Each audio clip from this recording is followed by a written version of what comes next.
1927, Winnipeg, Canada. A 14-year-old girl sells paper flowers to earn a few pennies for her family. A stranger from parts unknown lies in wait, stalking his next victim. Meanwhile, strange goings-on in a rooming house make the residents curious about their housemate, a polite young man who studies the Bible. But their investigations lead to a gruesome revelation. The gorilla man is loose in their city. In the span of an hour, their curiosity will transform into pure terror.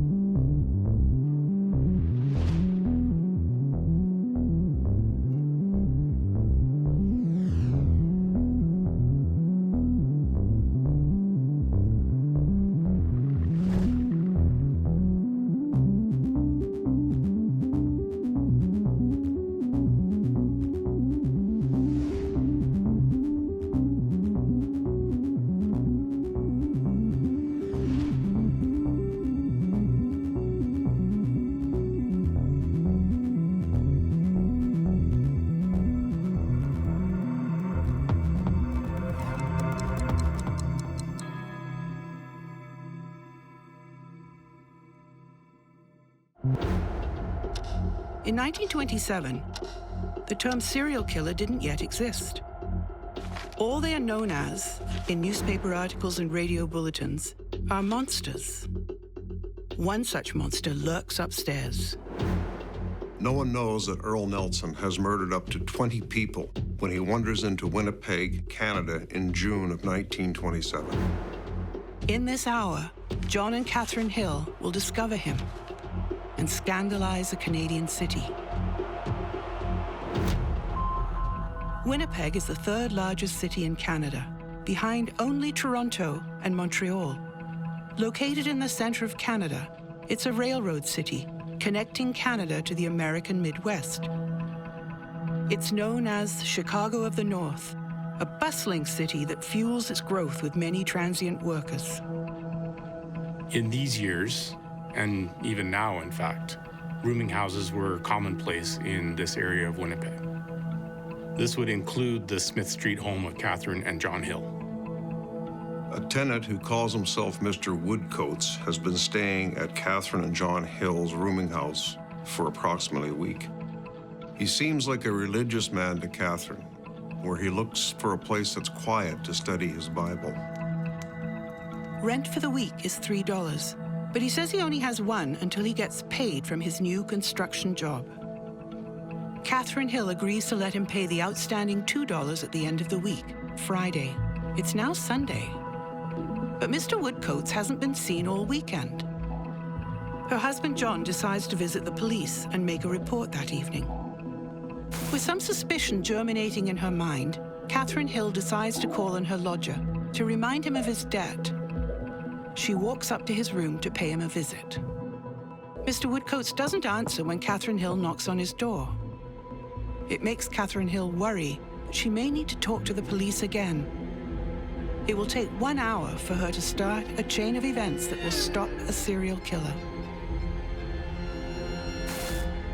Only 2 days before, elsewhere in Winnipeg, a woman with a room for rent goes missing. William Patterson and his wife Emily have recently immigrated from Ireland.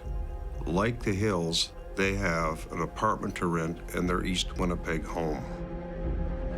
When William gets home after work, Emily is nowhere to be found. As nightfall approaches, he telephones police, knowing something terrible must have happened. So what happened to the Pattersons clearly goes through Catherine's mind as she thinks about her lodger Woodcoats, and she decided to go into his room. When Catherine Hill goes into the room to check and see if Mr. Woodcoats is around, she notices a few things that are abnormal. One, the bed looks like it's never been slept in, which is strange. Secondly, the towel she had left him is not soiled, and she notices a very strong, strange odor in the room which she can't identify, so she opens the window to air out the room. Catherine exits, leaving the door open to let airflow through the room, hoping to disperse this mysterious smell. William Patterson was known by all accounts to be a religious man, and one night he knelt down to pray at his young son's bedside.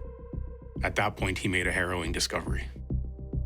As he prays to find her, William Patterson sees Emily's body beneath the bed. At the scene, police examine the body of Emily Patterson.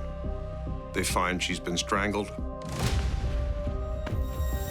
Police also find signs that Emily Patterson has been sexually assaulted after she's killed. The Emily Patterson case mirrors another case in San Francisco a year earlier.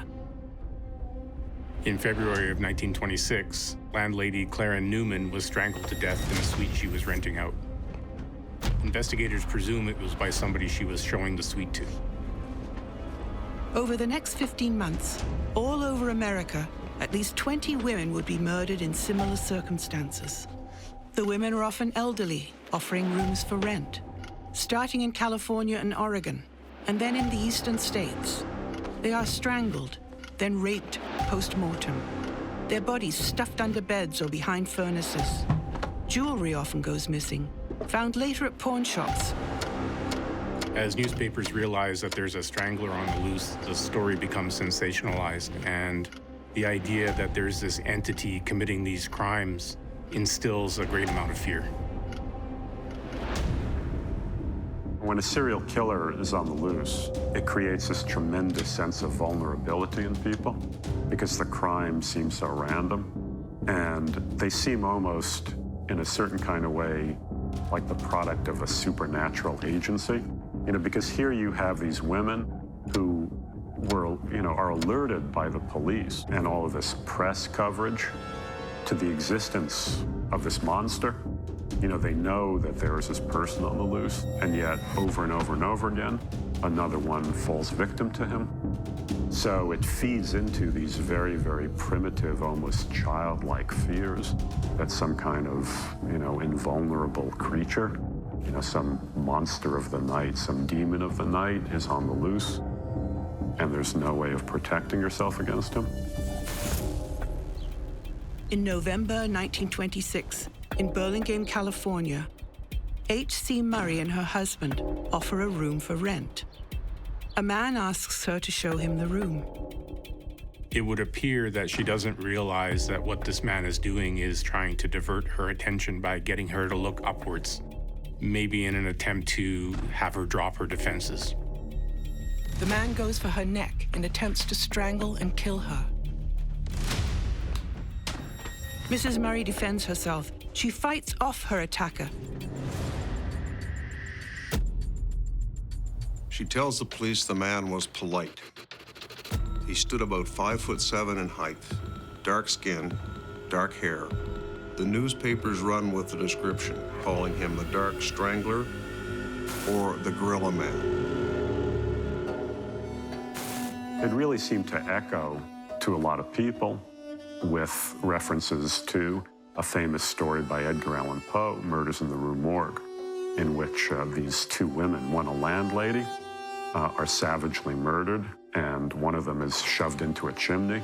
And, it seemed as though it was the living flesh and blood realization of this Poe-esque nightmarish fantasy. And of course, ultimately, the perpetrator of those crimes in the Edgar Allan Poe story turns out to be an escaped orangutan. And it's one of the reasons that Nelson became associated with that whole gorilla man figure. The Gorilla Man, as he's come to be known, has left victims in Philadelphia, Detroit, Chicago, and Buffalo. Minutes after seeing that Mr. Woodcoats has seemingly abandoned his room without paying the rent, Catherine Hill believes she has a piece of information of interest to the police. The day before, Catherine Hill had told the police that there was nothing strange happening in her rooming house. She's now having second thoughts. When the police had been there the day before, nothing was amiss. Now Mr. Woodcoats has not paid his rent. He is acting strange, and she thinks possibly she should tell the police about these activities surrounding this character. Well, I think when he got to Winnipeg, he was, as serial killers sometimes become, kind of out of control. You know, murder can become an addiction to people like Earl Leonard Nelson, like any other kind of addiction, like a drug addiction. You know, the frequency with which they need to kill increases, you know, to derive the very, very depraved satisfactions that they get from killing. They just have to do it more and more often. Serial killers can have a tendency towards poor impulse control.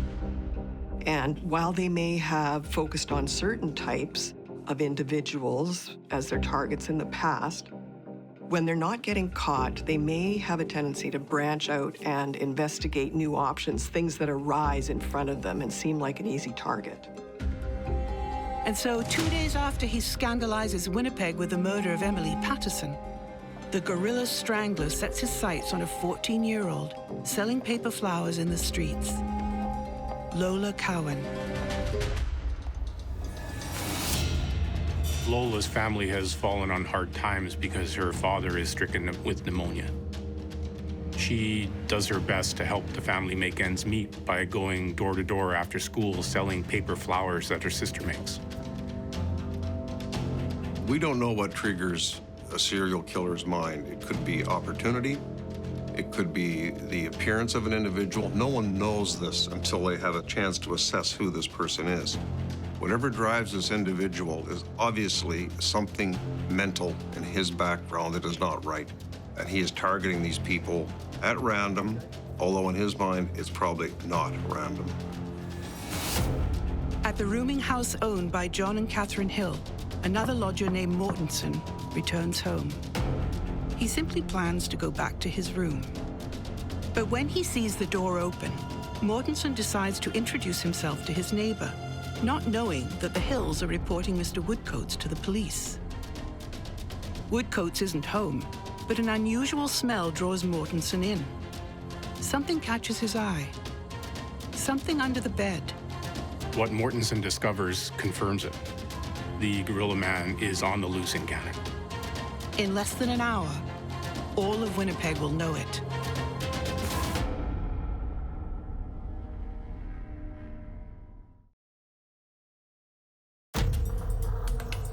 "27-year-old Emily Patterson is found strangled and raped under a bed in her home. Police connect the slaying to others that have happened across America in the past year. The Hills tell police they don't have anything to report. But Catherine has second thoughts. Her rooming house tenant, Mr. Woodcoats, is nowhere to be found. Catherine Hill's other tenant, a man named Mortensen, sees the door to Mr. Woodcoats' room open and decides to say hello. Something catches his eye. Something under the bed. What he sees will set off a chain of events that will grip all of Winnipeg. At her Smith Street rooming house, Catherine Hill hurries to Mr. Woodcoats' room at the behest of another tenant. Beneath the bed, they make a gruesome discovery. The lifeless body of a teenaged girl has been hidden there. When they discover this girl partially clothed under the bed, it's apparent that she has been sexually assaulted by the blood that's at the scene, and also it would appear that she's been strangled by the individual who killed her. Catherine Hill is well aware of the stories in the newspaper, and she's certainly aware of what happened to Emily Patterson. She's certain that she's dealing with this person known as the Dark Stranger. No one yet knows that the guerrilla man is 30-year-old Earl Leonard Nelson of San Francisco, California. Factors that can contribute to a person who is predisposed to being a killer haven't probably changed that much in the last 100 years. They would include things like early childhood trauma. And in this case, he lost his mother at an early age, which can cause a person to become disassociated and feel neglected and more inclined to not feel remorse if they are in a situation where they've killed someone. Childhood trauma comes up often in the backgrounds of people who become serial killers. But obviously not everyone who loses their mother at an early age turns out that way. Early warning signs that someone may have psychopathic tendencies are described in something we call the McDonald's triad. And those three things include bedwetting, setting fires, and cruelty to animals at an early age. Someone who has committed or is capable of committing multiple murders will have an internal justification for why they've done what they've done. Religion could definitely be one of those factors. A physical trauma at a young age compounds young Earl Nelson's existing behavioral issues. At the age of 10, Earl races down the streets of San Francisco when a streetcar clips his back tire, throwing him into the concrete head first. He would remain in a coma for 6 days. When Earl awakens, by all accounts, he's not the same person. He would talk to invisible people. He would recite verses from the Book of Revelations out loud. He would go to school wearing brand new clothes, but he would return home with the clothes in tatters. When you look at serial killers, I mean, you do actually find a fairly high percentage of people who have suffered some kind of brain injury. And there is some theory that there's a combination of whatever genetic predisposition and environmental factors in terms of very, very, very often grotesquely, abusive upbringings, and then, possibly head injuries. He's admitted to the Napa State Mental Hospital in 1918 at the young age of 21. Napa State Mental Hospital is a very famous psychiatric facility, and it has housed some of the most notorious killers in the Western United States over the last century. While childhood trauma may have played a significant role in Earl Nelson's early development and his tendency towards violence, there's also a genetic component that's been more recently discovered that can contribute to the same type of behavior. Both of Earl Nelson's parents died of syphilis. He was raised by an aunt and eventually adopted by his very religious grandparents. As a child, Earl could be extremely manic or sullen and withdrawn for days on end. Other children are intimidated by him. He seems to have no social graces or manners of any kind. And when the San Francisco earthquake hits in 1906, it becomes a formative event in young 9-year-old Earl's mind. A magnitude 7.9 earthquake strikes Northern California on April 18th, 1906. The earthquake and the resulting fires wipe out over 80% of the buildings in the city, and more than 3,000 people die. By the time of the San Francisco earthquake, he'd already been displaying symptoms of extreme bizarre behavior. And one symptom of that was his response to the earthquake, which obviously most people experienced as a horrific cataclysm. But there's some indication that the incident remained alive in Nelson's very warped imagination as this very exciting moment. Informed by his grandmother's teachings, Nelson believed the earthquake was a sign of the forthcoming apocalypse, as foretold in the Book of Revelations. It seemed to be, the actual living realization of all of these biblical catastrophes that his mind was already dwelling on, the destruction of Sodom and Gomorrah, for example. Also, he appears to have heard stories at the time that there was all this looting and raping, and that there were these marauding gangs going around terrorizing innocent women. And that part of the fantasy seemed to excite his already warped childhood imagination as well. The only thing that Winnipeg police know is they possibly have a serial killer on their hands due to the multiple victims that they have right now.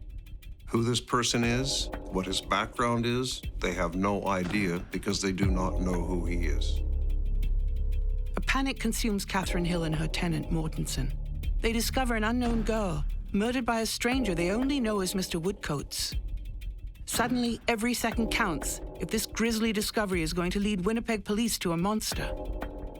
What was believed to be Catherine Hill's original plan to notify police should she see anything suspicious has now turned into a moment of terror with the discovery.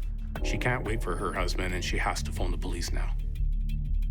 Mortensen and Catherine rushed to the neighbors to call police, who were there within minutes, hoping to pick up the trail of Mr. Woodcoats, also known as the Gorilla Man.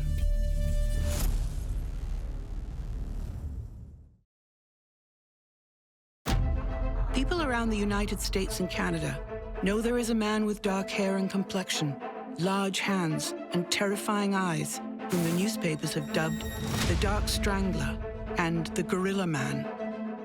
They don't yet know the man's name is Earl Nelson. A panic consumes Catherine Hill and her tenant Mortensen. They discover an unknown girl, murdered by a stranger they only know as Mr. Woodcoats. Suddenly, every second counts if this grisly discovery is going to lead Winnipeg police to a monster. Catherine suddenly discovers that Woodcoat is not who she believed he was. She rushed to tell the police, and in her mind, the Gorilla Man had left another victim in her house. Winnipeg Chief of Detectives George Smith works feverishly to unmask a killer before he strikes again. At this stage, the Winnipeg police know what they have. They've got a possible killer committing multiple murders. They probably haven't put the word serial to it just yet, but they're thinking this. Now they're trying to piece together, who is this man? Where is he from? Is he a drifter? Is he a resident? You don't know any of these things. So they are doing due diligence by putting it on the radio, the newspaper. There's probably posters all over the city. You're trying everything locally to determine who this is. Meanwhile, you're also thinking he came from somewhere else because this just started to happen. So you've got all of this going on in an era when technology was not available to do too much for you. Earl Nelson spent almost 4 years in the Napa State Hospital, often breaking out and wandering the countryside under assumed names before being recaptured.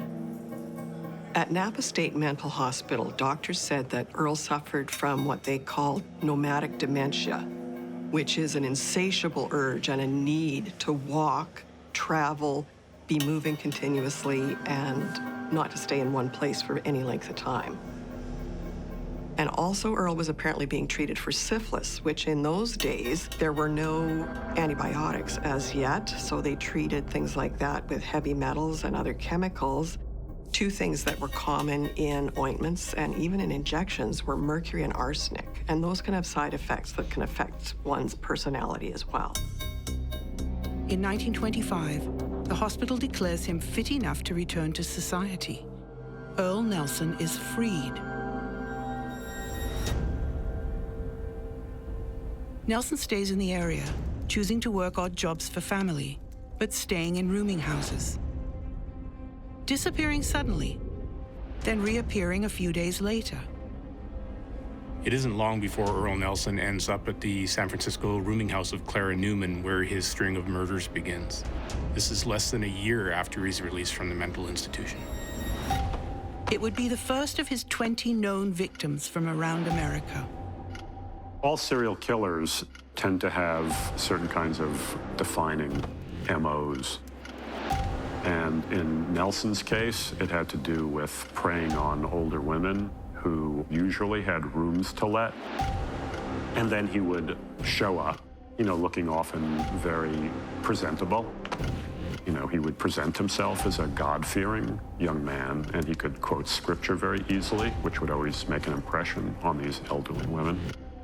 And then he would ask to see the room, and when he had the victim alone, he would usually get them somehow to turn their attention away for a minute. And when they looked away, he would set upon them and strangle them.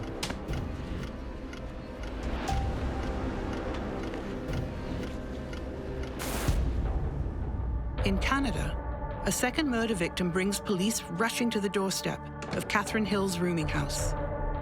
With a second victim, the police would be in what I call hurry-up offense. You're trying to identify this victim.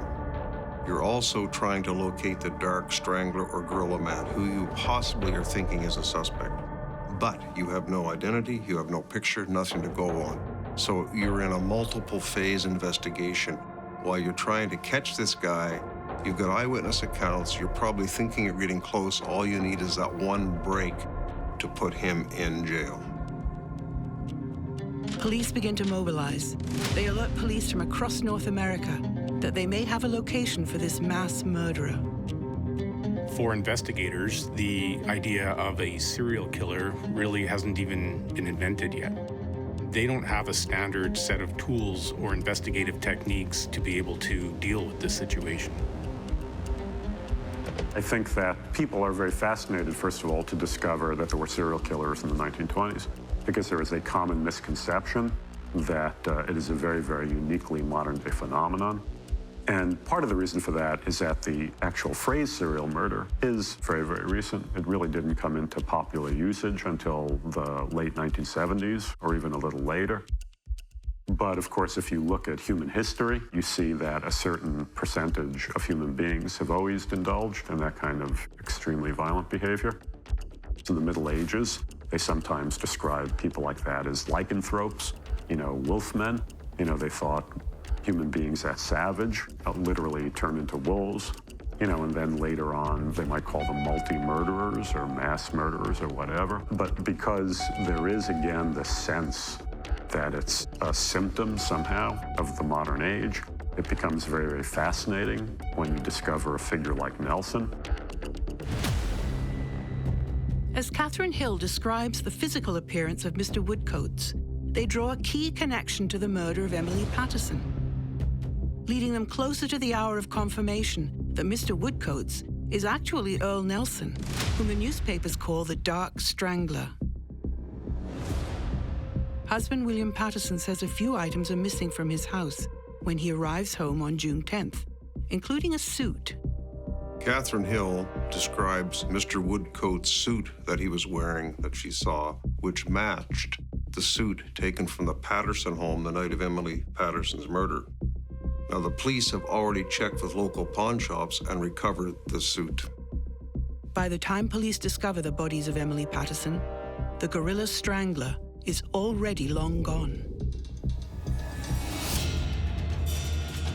One of the things that frustrates investigators so much in this particular case is the way he seems to move into town with new clothes and a new identity.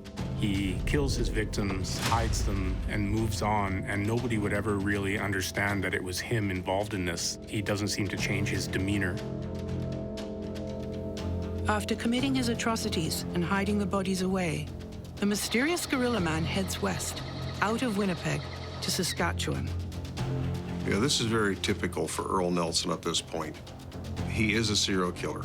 They know that now. He's wandering from town to town. Unsuspecting communities have him arrive. He murders, mutilates, steals whatever he can from the victims, pawns it, sells it to get by, and then moves on. In a pawn shop hundreds of miles to the west, in Regina, Saskatchewan, a man sells off jewelry, including a wedding ring that belongs to Emily Patterson. The residents of the rooming house can't identify the girl they've found under the bed. They have no idea how she got there, or when. It seems the strangler has once again gotten away with murder. But the fortunes of the infamous Dark Strangler will change within the hour.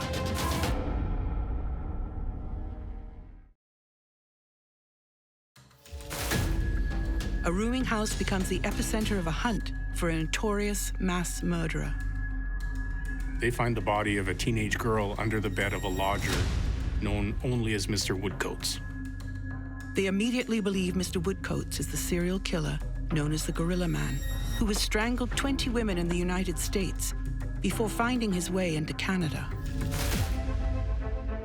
Winnipeg police, fearful the Gorilla Strangler will strike again, prepare a bulletin to be read live on the radio. The radio at this point in time would have been something that would have been transferred right across the continent through the signal that it had. It would have been our internet of today, our cell phone of today. Everything we have today in technology was in a radio in the 1920s. So to use the radio for a serial killer was probably the only way they had of getting the word out to the masses. When a second body is found at the home of Catherine and John Hill, a new, much more urgent bulletin is quickly written. Police need to alert the public, figure out who the teenage girl is under the rooming house bed, and put a stop to the killing spree of the Dark Strangler. Every police officer in Winnipeg is put on the case, and the bulletin is sent out to every police department from Ontario to Alberta. There was, I believe, a $1,500 reward that was placed on his head, which of course inspired a lot of people to want to go out and capture him. That would have been a significant sum of money back then. They're told to be on the lookout for a stocky man with dark, swarthy complexion and peculiar eyes.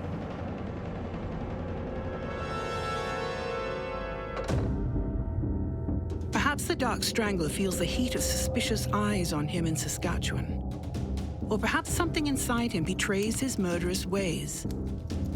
But Earl Nelson decides to change course and head east, back to Manitoba, to return to America and continue his killing spree there. In the tiny hamlet of Wacopa, Manitoba, less than 10 miles from the US border, shop owner Leslie Morgan sells a few items to a stranger he's never seen in these parts. He's a broad-chested, dark-skinned man with unusual eyes. Leslie Morgan engages the man in conversation, but he doesn't respond in any way. Morgan is convinced he's come face-to-face with the Gorilla Man. Morgan knows there's a reward out for the Gorilla Man. He's been on the lookout for him even before the Strangler walks into his shop. So when he walks in the shop, he's ready to go. He contacts his friends, his associates. They arm themselves with shotguns and pitchforks and try to chase this guy down. But the vigilantes wouldn't get to the Strangler before he encounters the police, who take him to a jail in the nearby town of Killarney. On June 15, 1927, police believe they have captured the man the newspapers call Gorilla Strangler. When police ask him to identify himself, he says his name is Virgil Wilson, and within minutes of being placed in a cell, he concocts a plan to escape. The guard reportedly leaves the jail to go for a cigarette. Inexplicably, Earl Nelson gets hold of a metal file, and he's able to pick the lock and escape yet another jail. The Dark Strangler is on the loose in Manitoba, and this time, there's confirmation from police that Virgil Wilson was in their grasp. The mania reaches a fever pitch as the fear of the Gorilla Man becomes even more real. Under the cover of nightfall, the Gorilla Man rushes across the train tracks and slips into an abandoned barn. He hides in the barn until morning. Meanwhile, Chief Detective George Smith in Winnipeg assembles a team of police officers to go to Killarney to assist in the manhunt. But rain has made the roads to Killarney impassable. So Smith commandeers a freight train to transport his police force there before sunrise. Due to the fact they use the radio and newspapers, every police officer in North America that's concerned about this case is looking at Winnipeg. They want this put to rest, and they want him caught and don't want him to slip through their fingers again. When the Gorilla Man wakes up the next morning, he knows he is a hunted man.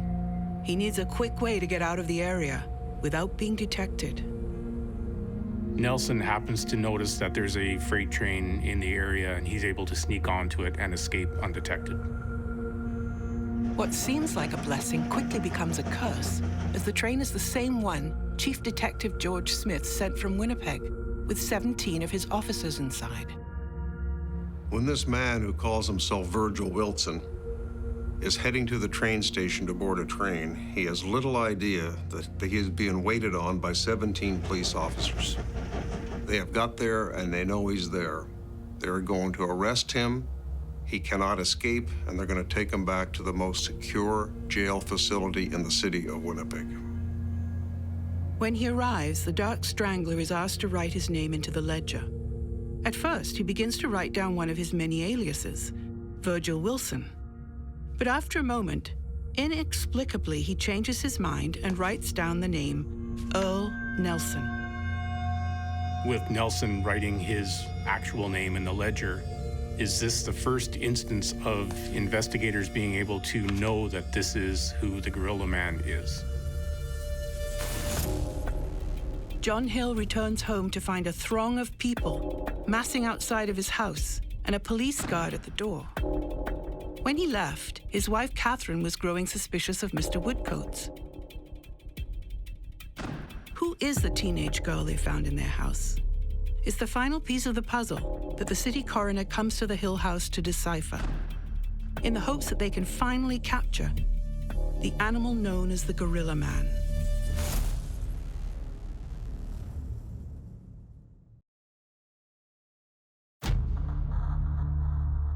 The Dark Strangler is on the loose in Manitoba, and this time there's confirmation from police that Virgil Wilson was in their grasp.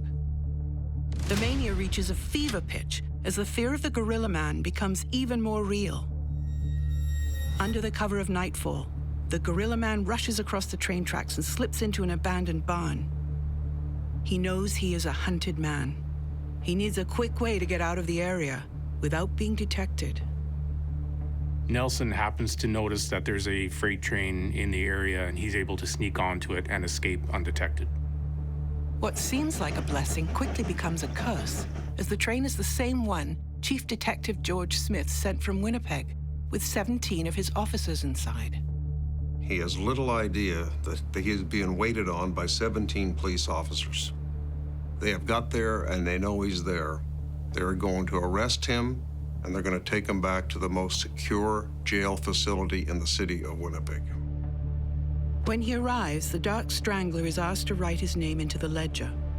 At first, he begins to write down one of his many aliases, Virgil Wilson. But after a moment, inexplicably, he changes his mind and writes down the name Earl Nelson. The city coroner arrives at the Hill house. He's there to examine the crime scene and identify whether this crime was done by the Dark Strangler.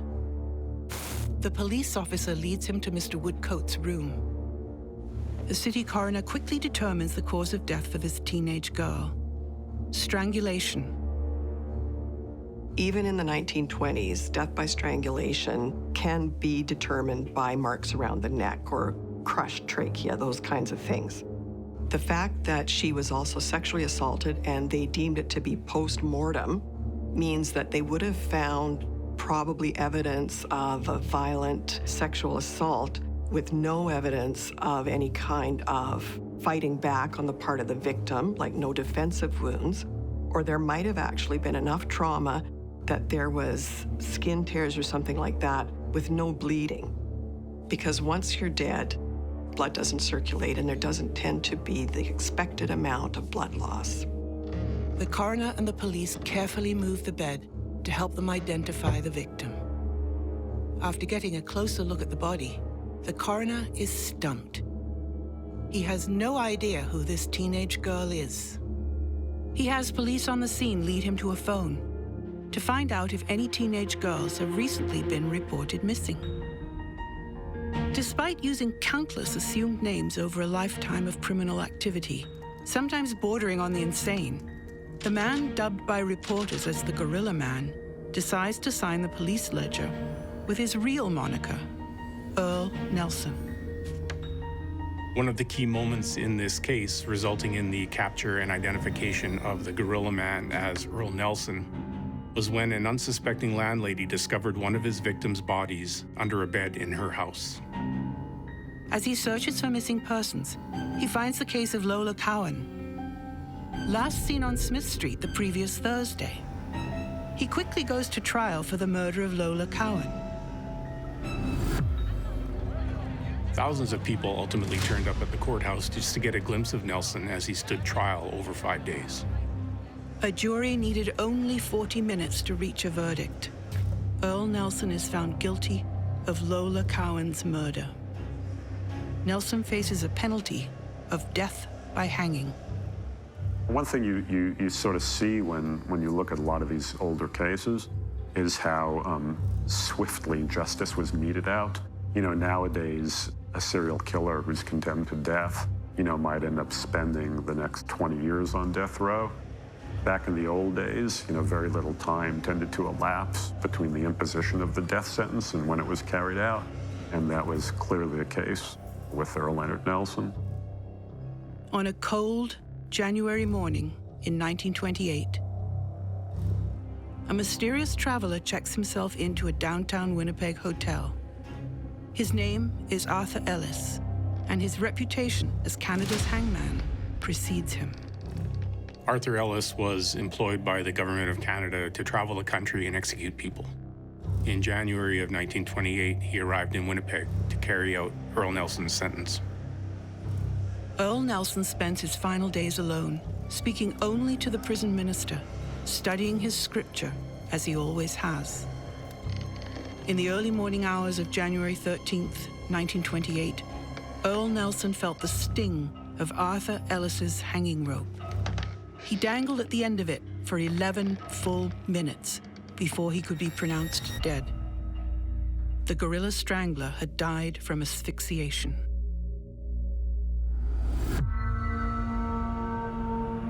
The thing about Nelson that made him a fascinating character to me was why he had sort of faded into obscurity after a while. And given the sheer number of victims that he killed, which came close to 24.